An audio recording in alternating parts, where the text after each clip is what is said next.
Саламатсыңарбы, урматтуу окуучулар жана угуучулар.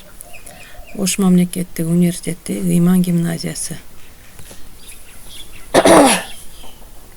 адам жана коом предмети 10-класстар үчүн мугалим Мурдакулова Кайры. Урматтуу окуучулар, бүгүнкү биздин сабагыбыздын темасы коррупция. Мына ушул коррупциянын тегерегинде сөз кылмакчыбыз. Коррупция темасын окуп үйрөнүүдөн мурун биз сабакта күтүлүүчү натыйжаларга көңүл бурсак. Коррупция жөнүндө кеңири түшүнүк алабыз. Моралдык коррупция деген түшүнүк боюнча маалымат алабыз. Коррупциянын формаларын билебиз. Коррупция менен күрөшүүнүн жолдорун анализдейбиз. Коррупциялык иштер үчүн мыйзам тарабынан кандай баалана тургандыгын окуп үйрөнөбүз. Мына ушул негизги максаттын айланасында биз бүгүн билимибизди тереңдетебиз деген ойдомун. Анда эмесе сабакка көңүл бурабыз. Коррупция латын тилинен которгондо паралап сатып алуу дегенди түшүндүрөт. Саясат чөйрөсүндөгү же мамлекеттик башкаруудагы коомдук кооптуу көрүнүш. Ал мүлккө же мүлк түрүндөгү эмес байлыкка ээ болуу үчүн бийлик өкүлдөрүнүн өз кызмат абалынан атайылап пайдаланганынан улам көрүнөт. Демек, ал адамдар, кызыктар, жактар тарабынан сатылып алынат. Ага төмөнкүлөр кирет: пара алуу, уурдоо, шалаакылык, кызмат адамдарынын мамлекеттик же менчик мүлктү энчилеп алуусу, өзүнүн расмий статусун расмий эмес пайдалануу натыйжасында өзү же башка бирөө үчүн мыйзамсыз пайда табуу, жеңилдик, артыкчылык алуу максатында кызмат абалынан кыянаттык менен пайдалануу дегенди түшүндүрөт экен. Коррупция феномен сыяктуу адамдарга байыркы замандан бери эле тааныш. Бул эң эски болбосо дагы жаш эмес социалдык чындыктын көрүнүшү. Тарыхчылардын айтканына таянсак, адам заты 7 кылымдан бери эле бул жаман көрүнүш менен күрөшүп келет. Пара албагыла, антпесе пара көзү барды сокур кылып, чынчылдардын сөзүн бузат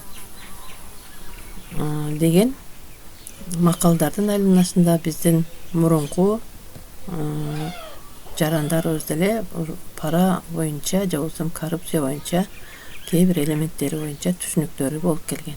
Коррупция бул эзилүүлөрдүн бир түрү.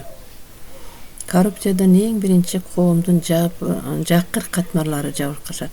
Коррупциянын аныктамасы үчүн энциклопедияга кайрылсак, коррупция бул мамлекеттик кызматкерлер, чиновниктер жана мамлекеттик бийликтин өкүлдөрү тарабынан ээлеген кызмат ордуларын, кызматтык укуктарын жана бийлигин мыйзамсыз байлык чогултуу, жеке материалдык жана башка жыргалдыктар үчүн колдонуу. Албетте, коррупцияны бир гана мамлекеттик чиновниктер жасайт деп айтуу туура эмес. Жөнөкөй адамдардын арасында да коррупционерлер көп.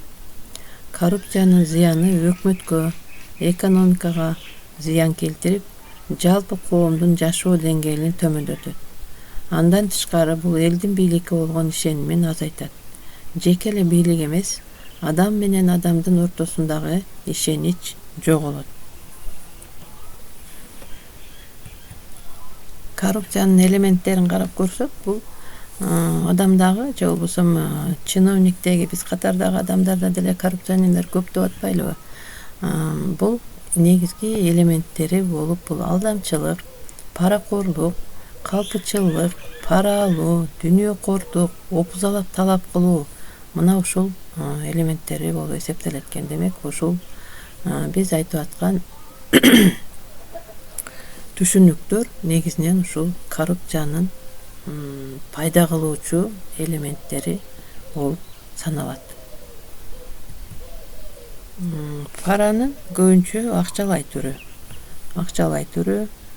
же болбосо буюм түрүндө, же болбосо сөз түрүндө, же болбосо баягы түшүнүк боюнча алмашуу түрүндө дагы болуп калышы мүмкүн. Бирок коомдо, бүгүнкү коомдо көбүнчө ошол чиновниктердин арасында көбүнчө бул акчалай түрүндө болуп саналат.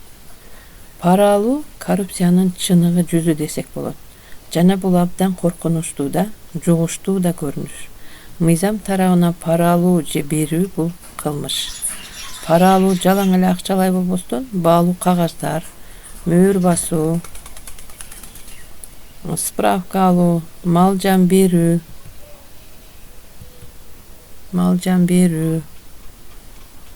колдоо сөздөрүн айтуу менен коштолот. Кандай гана болбосун, баары бир бул өкмөткө зыянын тийгизет. Пара берүүнүн жана алуунун түрлөрү дегенде биз кандай түшүнөбүз? Пара берүү же эл ичинде кыргызча сүйлөшүү деген ат менен көндүмгө айланган бул өнөкөт өлкөнүн дээрлик бардык тармактарында бар деп эсептелет. Ишкерлердин баамында коррупция тоскоолдуктары тышкы инвестицияга дагы чоң бөгөт болууда. Пара алуу коррупциянын чыныгы жүзү десек болот. Жана бул абдан коркунучтуу жана жугуштуу көрүнүш.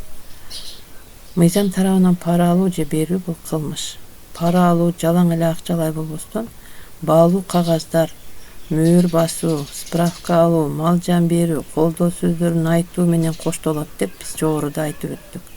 Демек, пара алуунун мына түрлөрү, же болбосо ушундай жолдор менен дагы пара алуу, же болбосо пара берүү функциялары жүрөт экен. Коррупция эмнеден келип чыгат? Башында айтып өткөндөй эле, коррупцияга чиновниктер гана эмес, жөнөкөй адамдар да көп барышат. Жана эң көп зыянды ушул жөнөкөй адамдар тарабынан жасалган коррупциялар өлкөнү артка тартат. Кээ бир адамдар ойлошот, 100 сом, 50 сомдон өкмөт кандай зыян тартмак эле деп. Адамдар көп. Анан ошондой күнүмдүк майда коррупциялар болуп турса, кандай гана зыян болот эсептеп көрөлүчү. Эгерде бир адам мисалы маек кызматкерлерине 50 сом пара берсе, Кыргызстанда миллиондон ашык айдоочу бар. Алардын жарым эле ушундай пара берсе, канча сом зыян келет? Туура 50 сомду 500 миң айдоочуга көбөйтө турган болсок, 25 миллион сом бул бир күндүкү. Ал эми бир жуманыкы 100 миллиондон ашат. Мына ошентип биз оңой эле эсептеп койсок болот экен. Кандай зыян келген, өлкөгө кандай зыян келип аткандыгын. Дагы биздин өлкөдө да кайсы тармактарда коррупция бар? Эң майлууларын, же болбосо эң коррупция көп тармактарды айтып өтө турган болсок, бул көбүнчө мекемелердеги бухгалтерия бөлүмдөрүндө, ички иштер тармагында, сот тармагында, ооруканаларда, мисалы үчүн, бул коррупциянын кулачы кеңири жайылган десек болот. Деп айтсак болот экен. Жумуш орундарына турганда, мисалы үчүн, кайсы бир мекеме ишканага жумушка туруш үчүн да бүгүнкү күндө бул коррупциясыз бүткөн жумуш ордун алуу өтө эле сейрек кездешет. Биздин Кыргызстандагы коррупциялык көйгөйлөргө көңүл бура турган болсок, Кыргыз жеринде коррупция советтик мезгилден бери эле тамыры үзүлбөй келе жаткан көйгөйлөрдүн бири. Эгемендик алган 25 жылдан ашуун убакыттын ичинде бийликке келген ар бир президент, ар бир өкмөт башчысы ишин коррупцияга каршы күрөш жарыялоодон баштаганы салт болуп калган. Бирок Кыргызстандагы паракорлук жана коррупция көрүнүштөрү адам жарык дүйнөгө келгенден акыркы сапарга узаганга чейинки бардык тепкичтеринде кезигет дешет байкоочулар. Бул биздин коомдогу көрүнүш күнүмдүк болбосо дагы көпчүлүк учурда буну байкоого болот. Эми ошол коррупция менен күрөшүүнүн кандай жолдору бар? Мынакей коррупционерлерди карагыла. Демек, ою, бүт көз карашы жалаң ушул пара алуу боюнча болот экен дагы. паралуу киши үчүн бардык өзүнүн бардык ушул тиги ой санасын же болбосо өзүнүн максатын ишке ашыруу үчүн бардык нерсеге барганга даяр болушат экен. Так, балдар, бүгүнкү тема боюнча бышыктоочу суроолорго токтолсок, демек биз бүгүнкү коррупция түшүнүгүнөн деги эле коррупция деген эмне, бул бүгүнкү коомдо кандай орун алган, ошолор боюнча кыскача түшүнүк алдык. Мына ошол түшүнүктөрүбүздү текшерүү үчүн коррупция деген эмне, пара алуу берүүнүн коомго тийгизген таасири, моралдык коррупция дегенди кандай түшүндүң, коррупция менен күрөшүүнүн жолдору деген суроолорго жооп беребиз. Коррупция деген эмне экен? Демек, коррупция деген бул коомдогу чиновниктердин же болбосо жөнөкөй эле адамдардын өзүнүн ой максатын ишке ашыруу үчүн жасаган аракети деген. Коомго тийгизген таасир кандай болуп атат? Мына ушул бышыктоочу суроолорго кийин так туура жооп таба алган болсо, анда ал бүгүнкү теманы жакшы түшүнгөн окуучу болуп эсептелет. Канекей, ушул суроолорго жооп табабыз.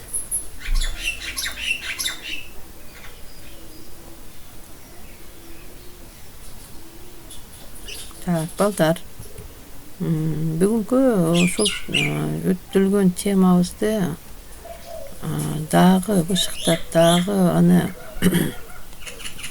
өзүбүздүн ой пикирибизди, көз карашыбызды билдириш үчүн биз коррупцияга каршы күрөшүү деген темада эссе жазып келебиз. Бул үйгө тапшырма.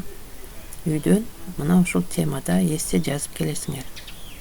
Анда эмесе балдар, көңүл бурганыңар үчүн чоң рахмат. Саламатта болгула.